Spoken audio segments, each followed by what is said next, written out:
Espero que este tiempo haya sido de ánimo para sus corazones, que haya sido un tiempo de refrigerio, poder cantar y recordarnos un día más las verdades del carácter de nuestro Señor, que sobre todo podamos atesorarlas y creerlas, porque es lo que necesitamos, amén. No solo escuchar estas verdades, no solo cantarlas, sino creerlas profundamente en nuestros corazones. Bienvenidos, Iglesia, y a los que nos visitan. Nosotros somos Iglesia Bíblica Petra. Estamos en una serie de prédicas en el libro de Romanos, casi a punto de terminar el capítulo 8. Pero esta mañana, antes de ir a nuestro texto principal, quiero que me puedan acompañar a Isaías 50, versículos 7 al 9. El propósito de iniciar leyendo este texto es entender que el deseo de Dios, porque su pueblo tenga una confianza absoluta en Él, ha estado en su mente todo el tiempo. De hecho, en algunas de sus Biblias van a encontrar el título de este capítulo que dice Exhortación a confiar en el Señor. Dice así, versículo 7, El Señor Dios me ayuda, por eso no soy humillado. Por eso he puesto mi rostro como pedernal y sé que no seré avergonzado. Cercano está el que me justifica. ¿Quién discutirá conmigo? Comparezcamos juntos. ¿Quién es el enemigo de mi causa? Que se acerque a mí. Si el Señor Dios me ayuda, ¿quién es el que me condena? Amén. La mayor o una de las mayores motivaciones para un creyente, para vivir una vida de obediencia a la voluntad de Dios, es precisamente el entendimiento y la confianza profunda en su relación con el Señor. Por eso, este texto es una muestra de las convicciones profundas que debemos tener como creyentes.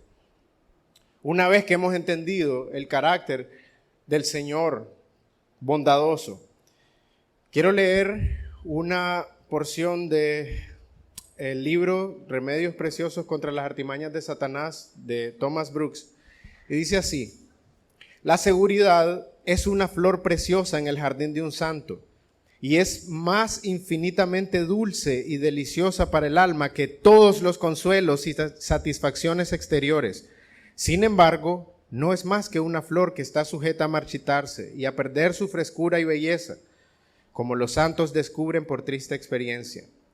Hay muchos miles de almas preciosas de las que este mundo no es digno, que tienen la fe de la confianza y sin embargo carecen de la seguridad y de los efectos de la misma, como un gran gozo, una paz gloriosa y anhelos vehementes o anhelos apasionados tras la venida de Cristo.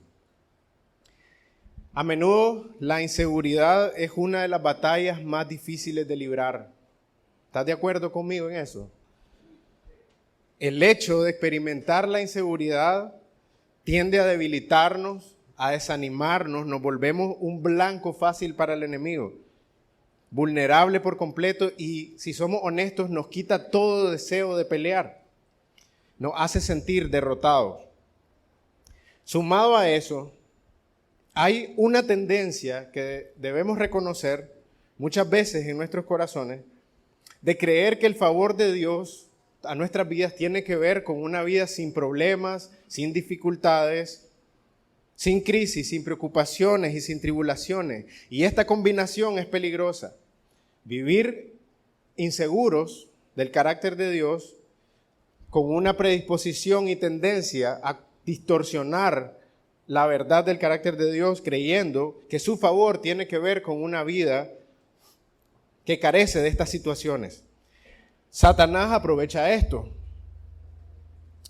Y cuando estás en medio de estas circunstancias difíciles, es el momento en que él lanza sus dardos directo a tu corazón y comienza a hacer las preguntas difíciles para nuestro corazón. ¿De verdad te ama Dios? ¿Estás seguro de que no te va a abandonar el Señor? Si sos su hijo, ¿por qué permite estas cosas en tu vida?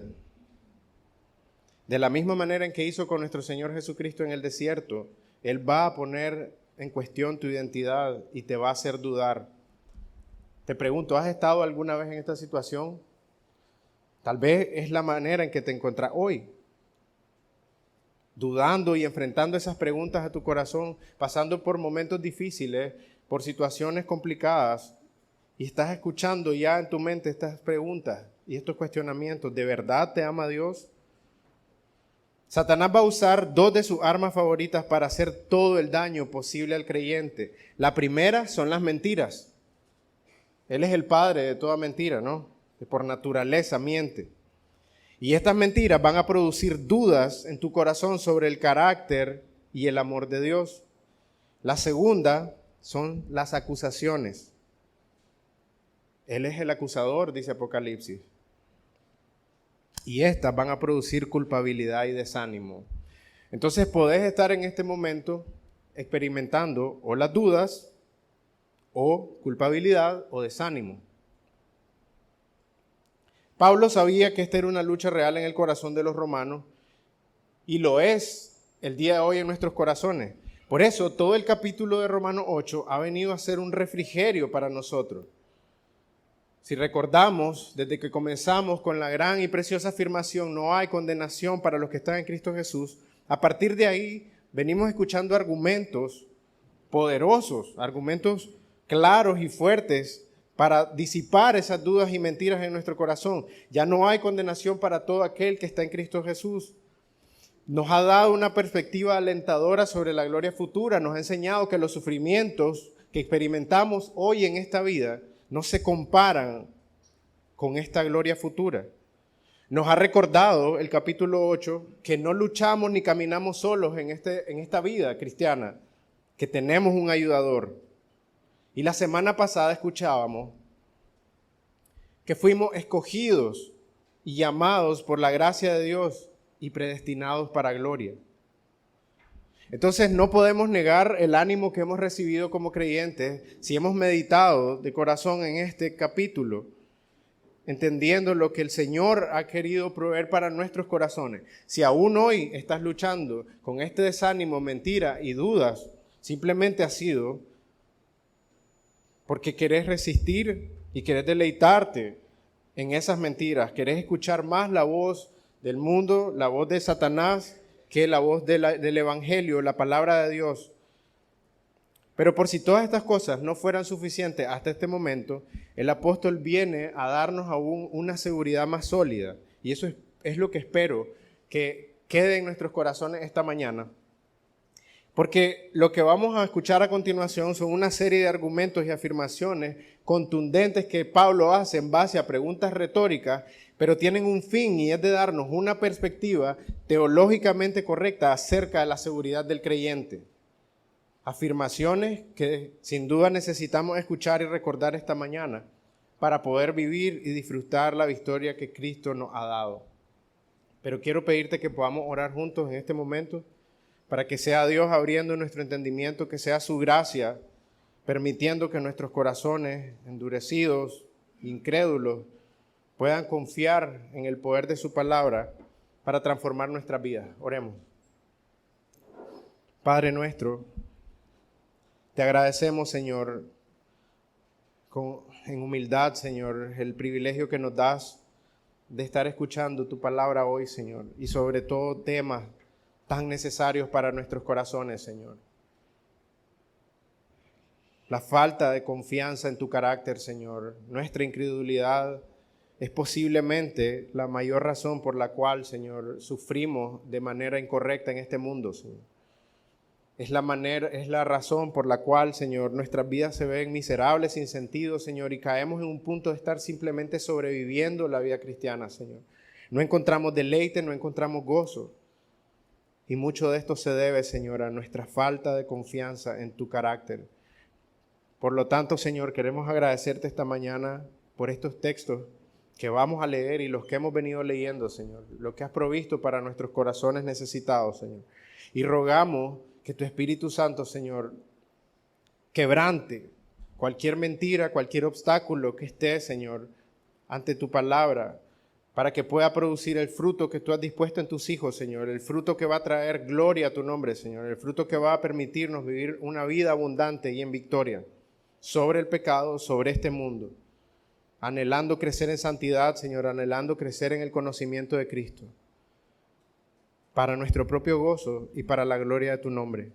Encomendamos este tiempo, Señor, en tus manos, para la gloria de tu precioso nombre. Amén. Vamos a leer entonces el texto de esta mañana, Romanos 8, 28 al 34. El texto de hoy es Romanos 8, 31 al 34, pero vamos a leer desde el 28 para tener un poco de contexto inmediato de lo que escuchábamos la semana pasada. Romanos 8, 28 dice: y sabemos que para los que aman a Dios, todas las cosas cooperan para bien.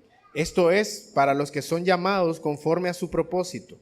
Porque a los que de antemano conoció, también los predestinó a ser hechos conforme a la imagen de su Hijo, para que Él sea el primogénito entre muchos hermanos. A los que predestinó, a estos también llamó. A los que llamó, a estos también justificó. A los que justificó, a estos también glorificó. Entonces, ¿qué diremos a esto? Si Dios está por nosotros, ¿quién estará contra nosotros? El que no negó ni a su propio Hijo, sino que lo entregó por todos nosotros, ¿cómo no nos dará también junto con Él todas las cosas? ¿Quién acusará a los escogidos de Dios? Dios es el que justifica. ¿Quién es el que condena? Cristo Jesús es el que murió. Sí, más aún el que resucitó, el que además está a la diestra de Dios y el que también intercede por nosotros. Amén. Uno de los comentarios respecto a estos textos y a esta serie de argumentos que podemos ver al inicio, que Pablo apela a la lógica para poner en perspectiva cosas grandes para que podamos ver con menor preocupación las más pequeñas. Uno de los comentarios que leía era la analogía de ver este texto como una balanza en la que se pone un montón de granitos de maní y en el otro lado lo que pasa es que se le deja caer un yunque encima.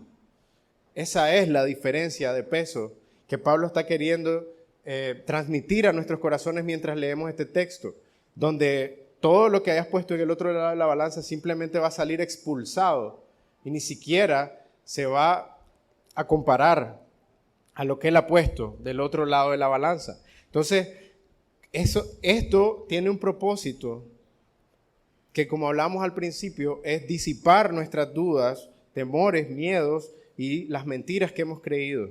Estos textos también son ricos en doctrina. Y Pablo, en esta carta tan extensa, en todo Romanos, una carta extensa que tiene el carácter más de un tratado por la manera en que aborda tan profundamente tantos temas, nos ha dejado este capítulo tan precioso para nuestro entendimiento de que un creyente jamás puede perder la salvación.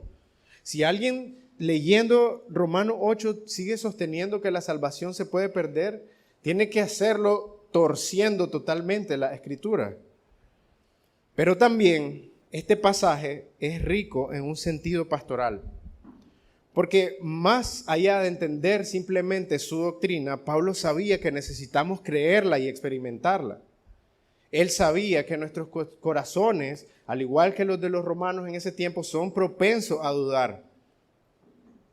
Entonces, después de todo lo que hemos visto y escuchado en los últimos meses, empezando desde Romanos 1, entrando con más fuerza al capítulo 8, en un sentido más de conclusión, Pablo nos lleva a esta pregunta: ¿qué diremos a esto?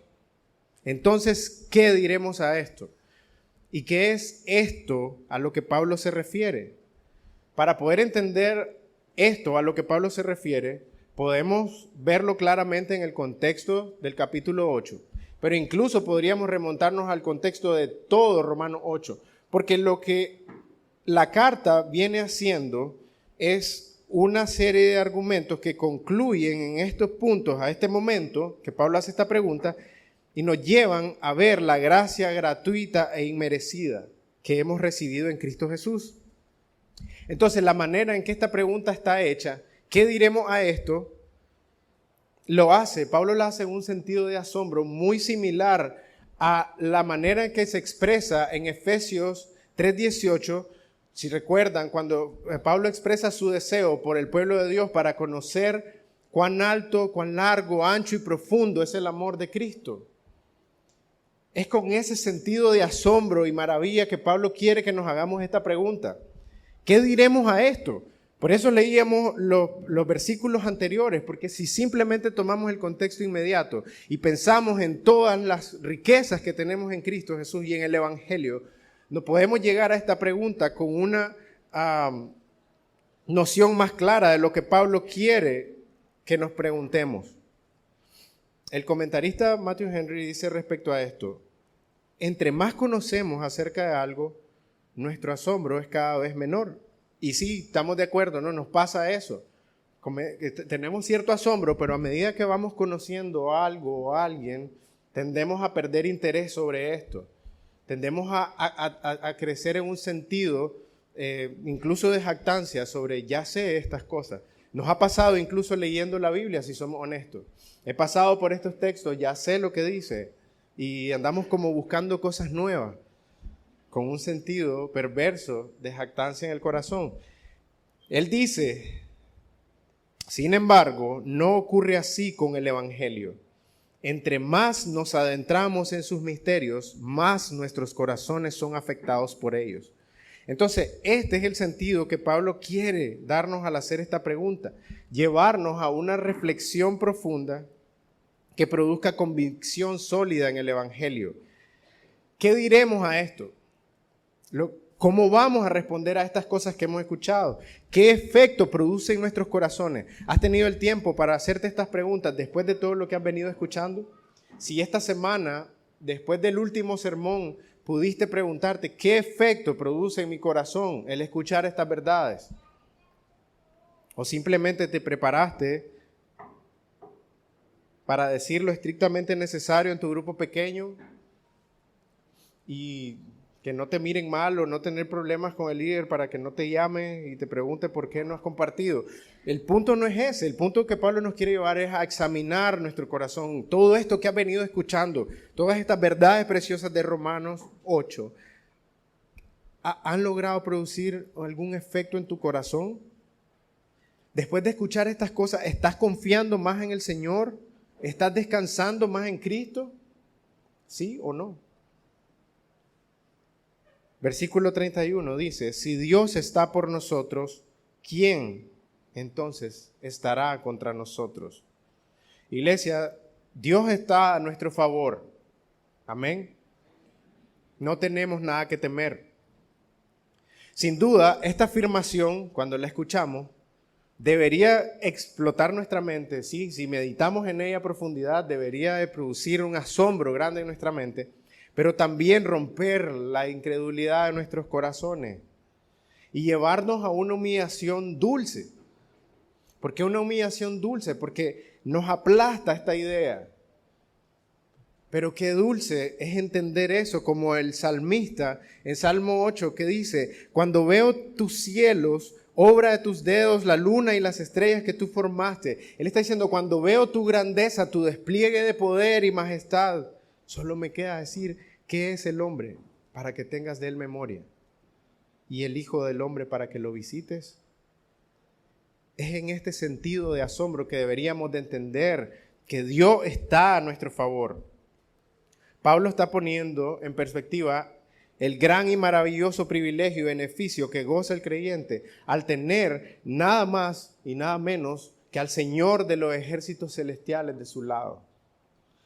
Dios mismo extendió su mano de gracia no solo para salvarte, y lo hemos dicho muchas veces, no solo para salvarte y dejarte ahí a ver si después de que te trajo tienes la suficiente capacidad piadosa para sostenerte en la vida cristiana.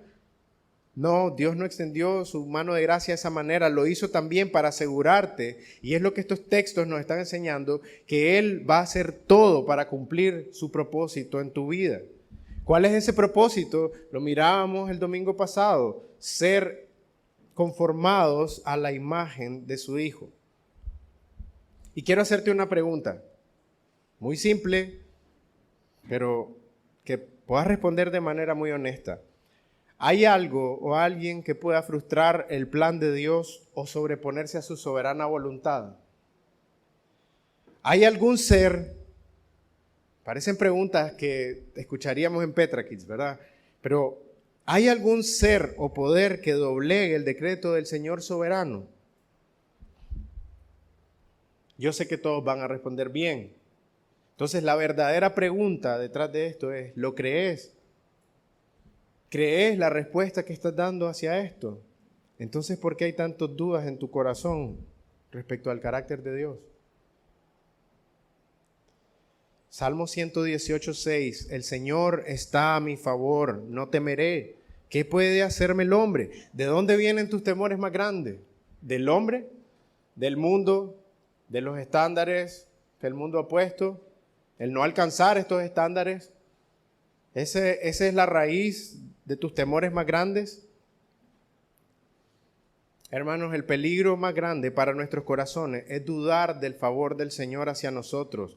Esta es la puerta por la que entran todas las mentiras a nuestra mente y luego bajan y se arraigan en nuestro corazón. ¿Cuántas de esas están ahí hoy con tanta fuerza que constantemente estás cuestionando el amor de Dios a tu vida?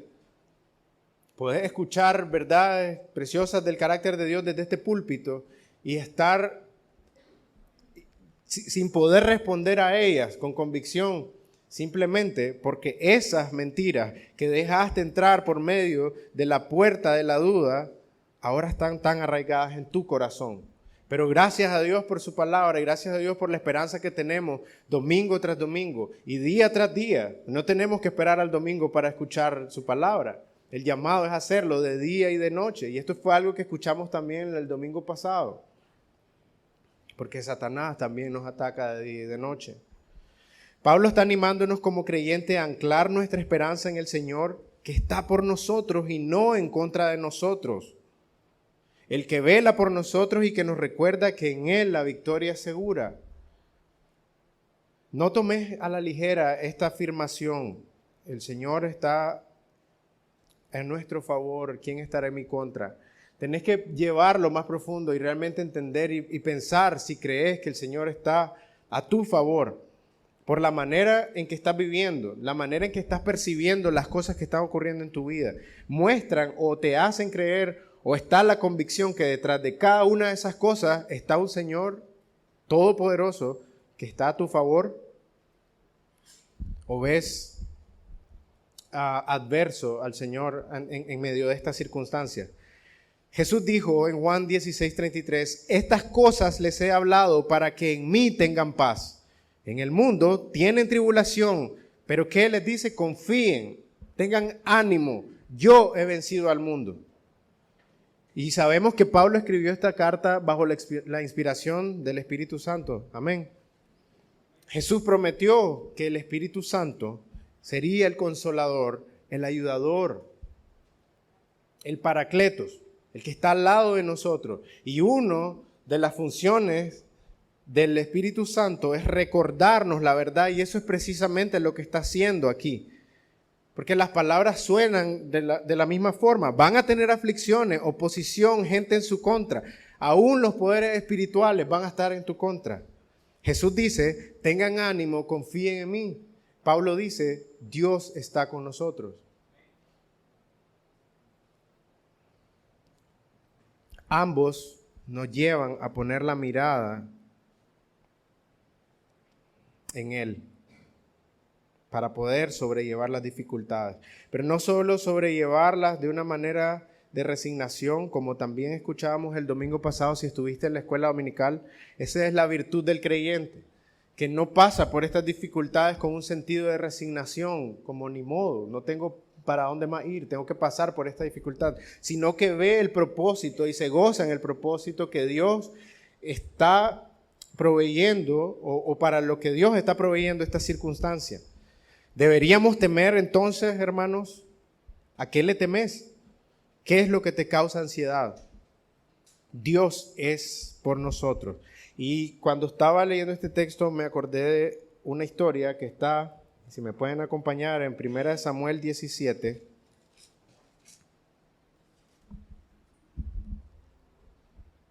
33 al 37. 1 Samuel 17, 33 al 37 dice así. Entonces Saúl dijo a David: tú no puedes ir contra este filisteo a pelear con él, porque tú eres un muchacho y él ha sido un guerrero desde su juventud. Pero David respondió a Saúl: su siervo apacentaba las ovejas de su padre, y cuando un león o un oso venía y se llevaba un cordero del rebaño, yo salía tras él, lo atacaba y lo rescataba de su boca. Y cuando se levantaba contra mí, lo tomaba por la quijada, lo hería y lo mataba. Su siervo ha matado tanto al león como al oso, y este filisteo incircunciso será como uno de ellos, porque ha desafiado a los escuadrones del Dios viviente. Y David añadió: el Señor que me ha librado de las garras del león y de las garras del oso, me librará de la mano de los filisteos. Amén. Es salvaje, porque David conocía de manera tan íntima y confiaba tanto en el Señor, que no importaba si era un oso, un león, un gigante o lo que tuviera enfrente, porque él sabía que Dios estaba con él. Dios es por nosotros, iglesia. Entonces, ¿quién contra nosotros? La manera en que Dios afirma, una de las maneras y la más poderosa, y por eso Pablo la usa aquí, porque después de esta no hay otra. La manera en que Dios afirma que está por nosotros es que no negó ni a su propio Hijo, sino que lo entregó por todos nosotros. Amén. ¿No nos dará también junto con Él todas las cosas? Lo que está diciendo Pablo aquí es que en Cristo y por Cristo tenemos todo lo que necesitamos para la victoria. Esta afirmación acerca del sacrificio sustitutivo de Cristo, lo que está haciendo precisamente es ratificando la afirmación anterior. Dios es por nosotros y lo demostró de esta manera al entregar a su Hijo por nosotros. ¿Hay alguna prueba más grande convincente? ¿Necesita Dios convencerte de otra manera? Si esto no cala tu corazón, no quebranta tu corazón y no hace entenderte el gran peso que tiene el amor de Dios por tu vida, ¿qué más lo va a hacer? Aquí Pablo nuevamente está haciendo una comparación que pone en perspectiva las cosas. Sabemos que no hay nada ni nadie en todo el universo, en todo lo visible o lo invisible, que tenga más valor que Cristo Jesús. Amén. Vos no tenés más valor que Cristo Jesús. Ninguno de nosotros lo tiene. Si parafraseando Romanos 5:10, si nos amó siendo enemigos y pecadores al punto de enviar su Hijo en la cruz, ¿acaso va a dejarnos abandonados ahora que somos sus hijos? ¿Va a dejarnos desprotegidos a merced de nuestros enemigos? El punto aquí con esta afirmación de Pablo es que puedas hacerte esta pregunta: ¿hará Dios menos por sus hijos que lo que hizo por sus enemigos? No tiene sentido. No va a pasar así. Y en este versículo hay una palabra que es importante para entender a mayor detalle la afirmación de Pablo. Cuando dice, si Dios no negó, escatimó en algunas versiones, pero la traducción al griego, que es la Septuaginta, usa la palabra eximió. Y podemos encontrar esta misma palabra en Génesis 22:12. Cuando, voy a buscarlo rápido, Dios le pide a Abraham que le entregue a su hijo, Isaac.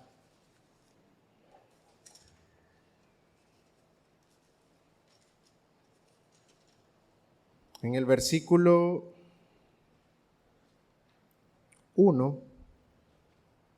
2, dice, y Dios dijo, toma ahora a tu hijo, tu único, a quien amas, a Isaac, y ve a la tierra de Moria y ofrécelo ahí en holocausto. Cuando Abraham estaba listo para hacer el sacrificio, cuando había preparado todo y estaba listo, en el versículo 12 dice que el ángel de Dios le dijo: no extiendas tu mano contra el muchacho ni le hagas nada, porque ahora sé que temes a Dios, ya que no me has rehusado tu hijo, tu único. Es un lenguaje muy similar al que se usa respecto a nuestro Señor Jesucristo, el Hijo amado, el Hijo único. Entonces, la relación que hay entre estos dos textos y lo que debería de enseñarnos o lo que enfatiza es el inmenso amor del Padre. Abraham amaba sin duda a Isaac. Era el hijo de la promesa, era el hijo de su vejez. Pero también podemos ver el gran amor de Dios por su Hijo, sobre quien repetidas veces afirmó su amor. Este es mi Hijo amado, en quien tengo complacencia. Lo segundo que podemos ver en esta conexión es el sustituto que Dios proveyó. Un carnero en lugar de Isaac, pero asimismo Dios entregó a Cristo por nosotros. Entonces, lo que enfatiza este texto, y creo que no es casualidad que tenga esta conexión con Romanos 8:32, es que podamos ver el amor leal del Señor, que entregó a su Hijo. Y 1 Juan 4, 9, 10 dice que la manera en que Dios manifestó su amor en nosotros fue en que Él envió a su Hijo como propiciación de nuestros pecados. ¿Cuál es la manera en que estás midiendo el amor de Dios? No hay otra manera. Eso es lo que dice 1 Juan. Esta es la manera. No lo que vos pensás, no las circunstancias. No medir el amor de Dios en base a las circunstancias buenas o desfavorables que yo pueda estar pasando.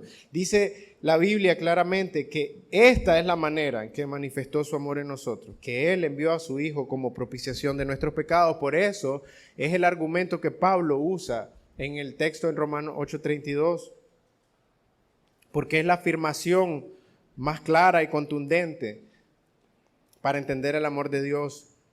Si no se guardó a su propio Hijo, ¿no nos dará también junto con Él todas las cosas? ¿Cuáles cosas? La casa, el carro, el esposo, la esposa, el sueño americano. Los romanos no tenían en mente esto. Es un hecho que estas cosas no estaban en la mente de ellos. Por lo tanto, Pablo no podía referirse en este texto a ese tipo de cosas. Para que podamos entender aquí todas las cosas, tenemos que verla conectada los versículos anteriores en Romanos 8:28. Todas aquellas cosas que ayudan a bien de los que aman a Dios y son llamados según su propósito. Si Dios no negó ni a su propio Hijo, no escatimó a su propio Hijo, sino que lo entregó por nosotros, ¿acaso no va a dar todas aquellas cosas que son para tu bien y para consumar el bien en nuestras vidas, para llevarnos a cumplir su propósito?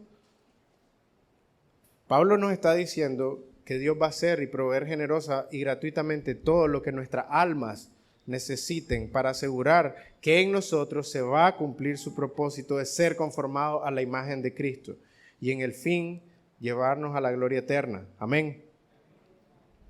Pero estas cosas incluyen crisis, enfermedad, persecución, escasez, dificultades, traición, abandono, rechazo, dolor. La lista puede continuar. Todas estas cosas también están en el paquete, pero son para nuestro bien. ¿Has aprendido a ver las circunstancias en tu vida de esta perspectiva? ¿Podés ver hoy con claridad, confiando en que Dios está a tu favor, que has sido escogido para cumplir el propósito de Dios en tu vida y por lo tanto todo lo que está ocurriendo en este momento es para tu bien? Tenemos que reconocer esto. Sí tenemos un serio problema con estas cosas y a veces señalamos a los que predican el evangelio de la prosperidad, pero nuestros corazones muchas veces persiguen las mismas cosas. 1 Corintios 1:27 dice que Dios ha escogido lo débil del mundo para avergonzar lo que es fuerte. También Dios ha escogido lo vil y despreciado del mundo, lo que no es, para anular lo que es, Pero si somos honestos, también tenemos que reconocer que tenemos un serio problema con aceptar esta verdad. Ninguno de nosotros quiere ser lo menospreciado del mundo. Ninguno de nosotros quiere ser tachado como lo vil del mundo. Por el contrario, queremos ser aprobados por el mundo.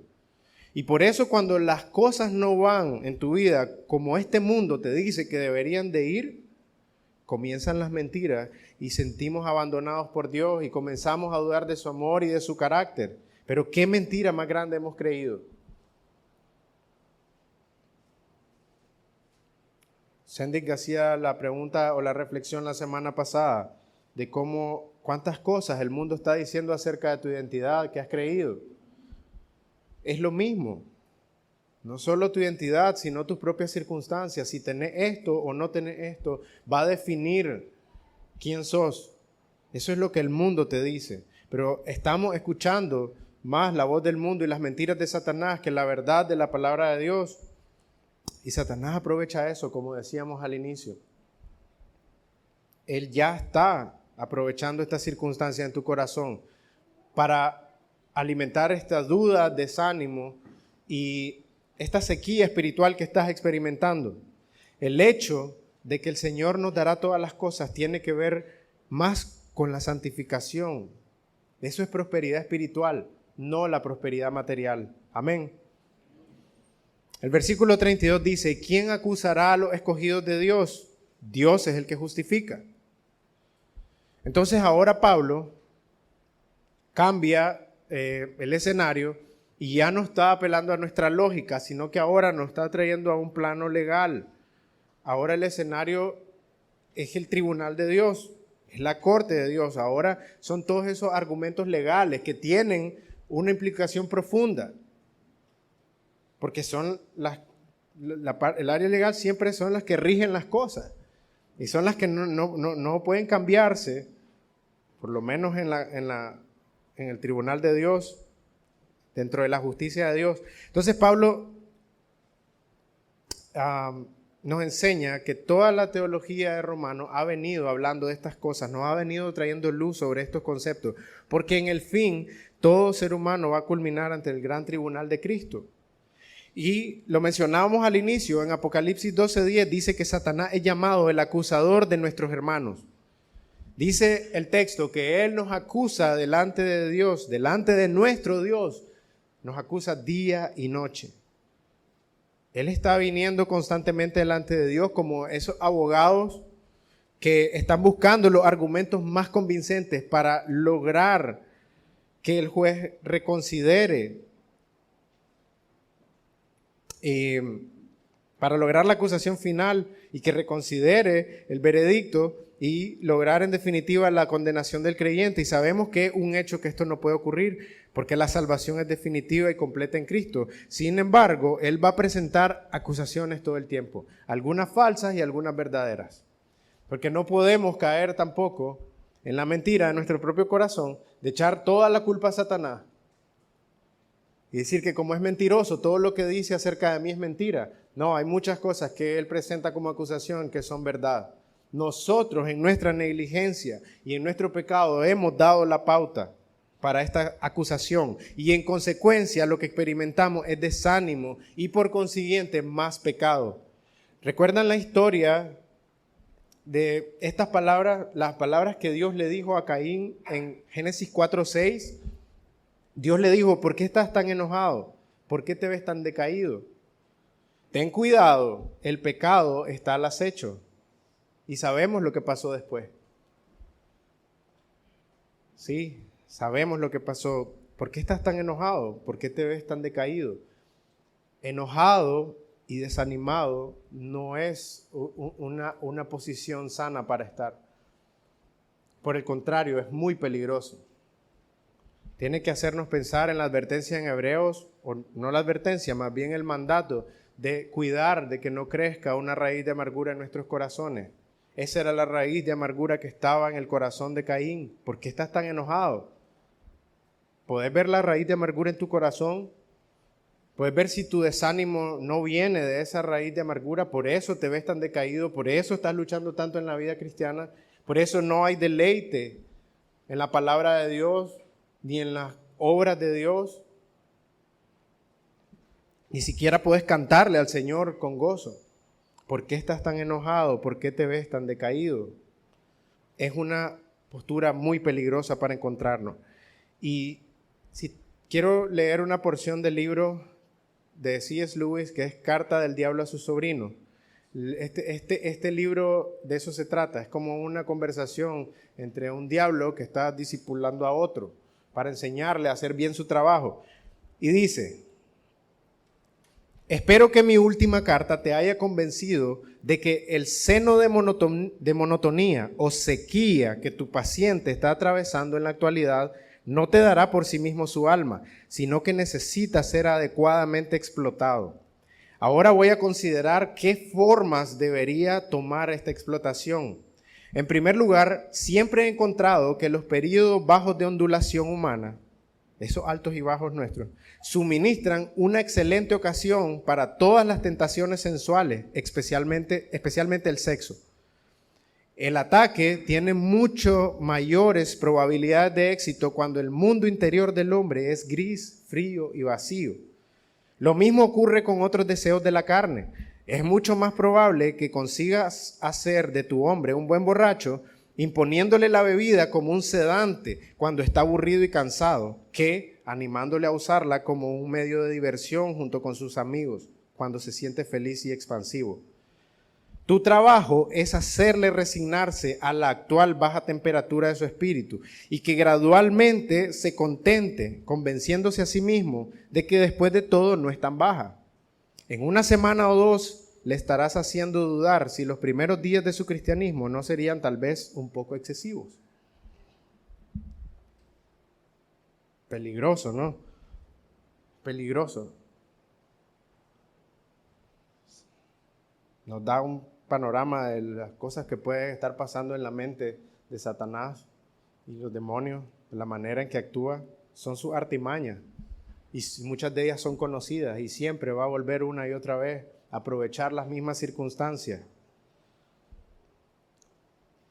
Cuidado, estás minimizando el desánimo. Cuidado, estás minimizando esa etapa de sequía espiritual que además ya tiene 3, 4 años, que ya no es una fase, es un estado permanente, del cual no te has alertado para con temor del Señor ir delante de Él y clamar por su misericordia para salir libre de ese estado. Definitivamente no es la manera en que Dios quiere que vivamos. Y lo siguiente que Él decía es: cuidado, el pecado está al acecho. Satanás no solo nos acusa delante de Dios, también lo hace en nuestras mentes. Y existen diversas formas y herramientas que Él usa en el mundo para que terminemos poniendo más atención a todos esos parámetros y estándares y corrientes del mundo que a la verdad del Evangelio en nuestras vidas.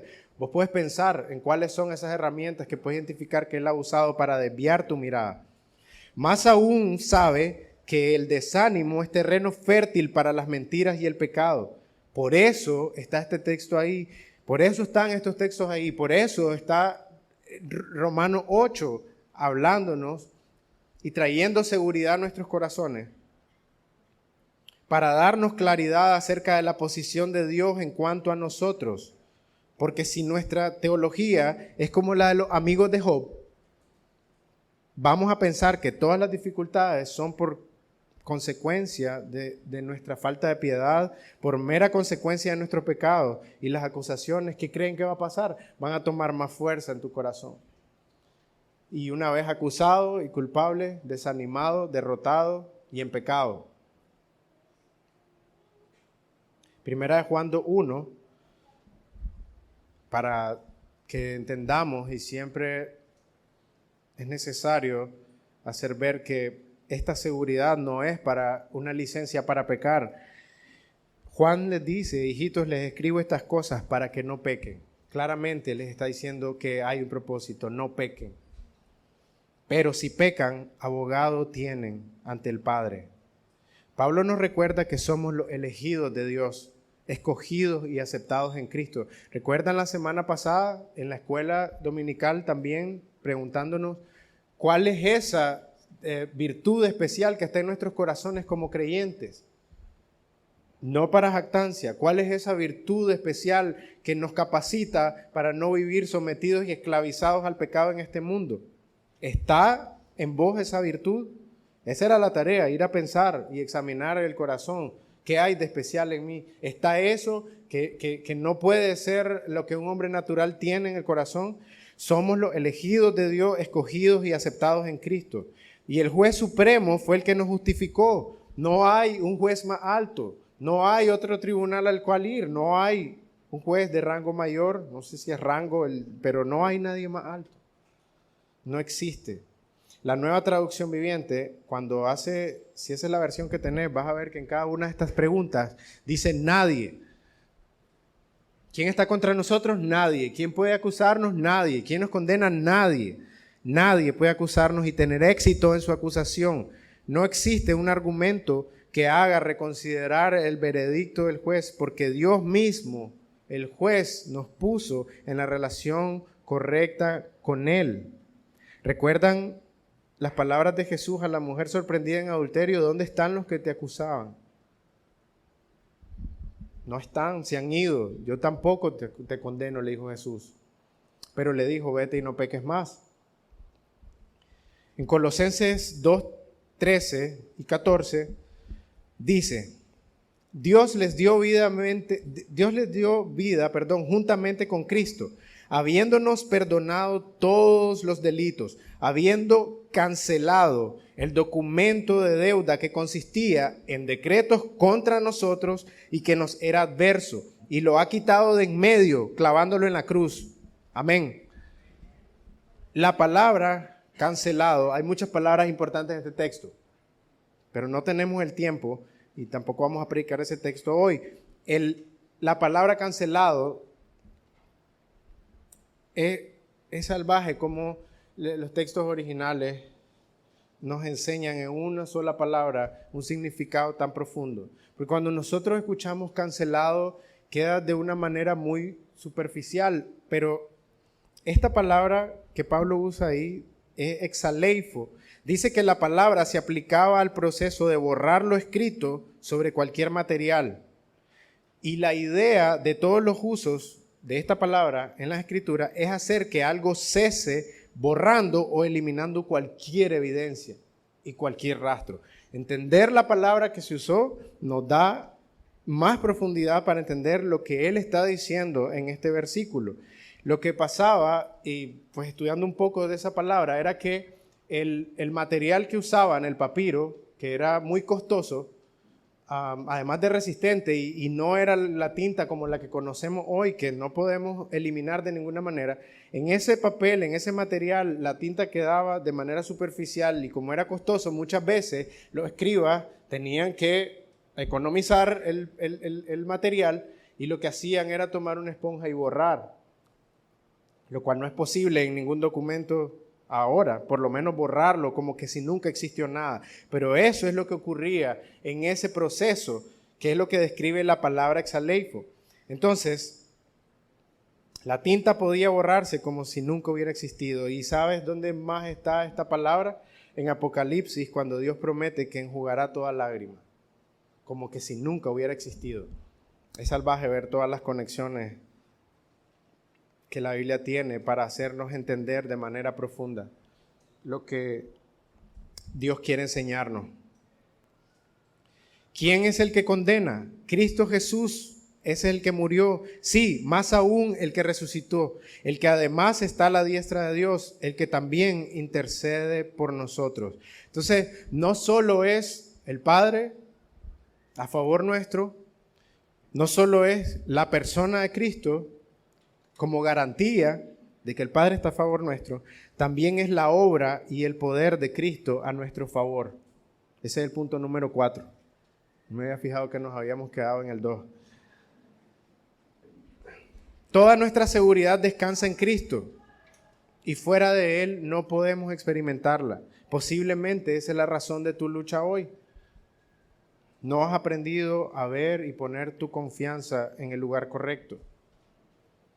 No estará pasando eso, tal vez estás queriendo encontrar seguridad para la vida cristiana en todo aquello que no puede, no tiene el poder y la capacidad de dártela. ¿En qué estás buscando la seguridad para fortalecer tu fe? En el tiempo de alabanza, yo citaba Hebreos 12, que dice que pongamos la mirada en Cristo, el autor y consumador de la fe. Esa es la pregunta. ¿Estás viendo a Cristo para tu seguridad o estás viendo tu obra? ¿Estás viendo lo que haces y lo que no haces? En este versículo, Pablo nos da 4 razones por las cuales el creyente nunca será hallado culpable delante de Dios. Número 1, la muerte de nuestro Señor Jesucristo. Juan 19:30, las palabras de Jesús, consumado es, quieren decir pagado en su totalidad. No fue una parte de la deuda. Él estaba pagando con su propia vida y con su propia sangre por todos tus pecados y mis pecados en ese mismo momento. No quedó un remanente, no quedó un pendiente.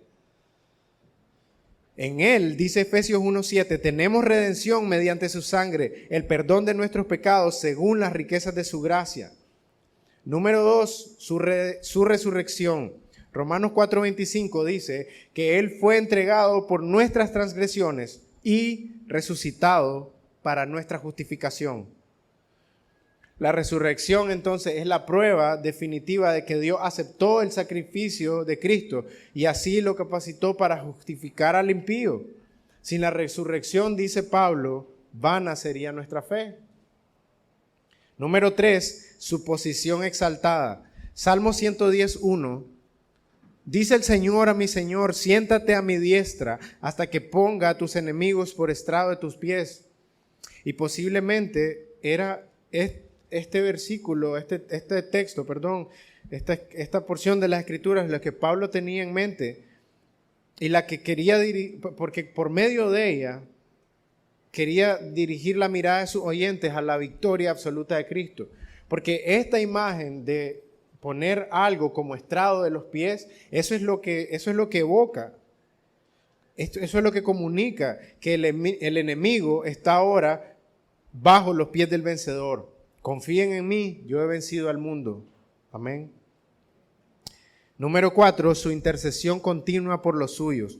Hebreos 7:25 dice, por lo cual Él también es poderoso para salvar para siempre a los que por medio de Él se acercan a Dios.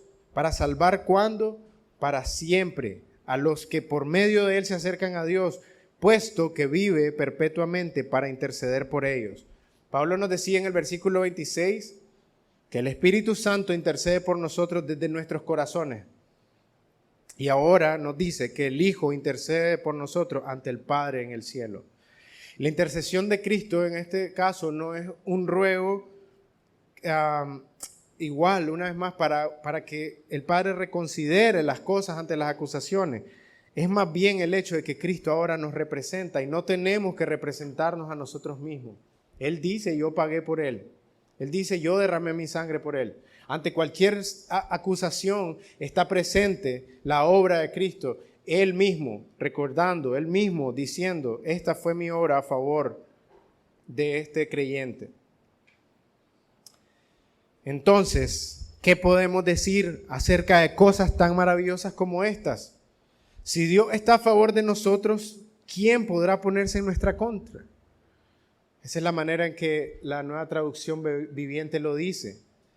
¿Qué podemos decir acerca de cosas tan maravillosas como esta? ¿Te parecen maravillosas estas cosas? Si Dios está a favor de nosotros, ¿quién podrá ponerse en nuestra contra? Iglesia, si Dios está por nosotros, estamos infinita y eternamente seguros. Si Dios está en contra de nosotros, estamos eterna e infinitamente perdidos. Entonces, si tu fe no es absoluta en Cristo y si hasta hoy no te has arrepentido de rechazar por medio de tus obras, por medio de tus méritos o cualquier cosa que estés buscando para darte seguridad, si no te has arrepentido de rechazar al único que puede salvarte y darte una seguridad eterna, yo te invito a tomar esta pregunta y todas estas preguntas que Pablo dice, al contrario. Si Dios está en tu contra, si Dios es tu enemigo, ¿quién entonces te va a defender de su ira y su castigo? ¿Quién? Yo creo que al inicio, fuiste uno de los que dijo, no hay nadie más grande que Dios, no hay nadie más poderoso, nadie puede cambiar su voluntad. Todos teníamos la respuesta correcta en nuestros labios en ese momento, ¿no? Y si Dios está en tu contra, y si Dios es tu enemigo, ¿cómo vas a defenderte de eso?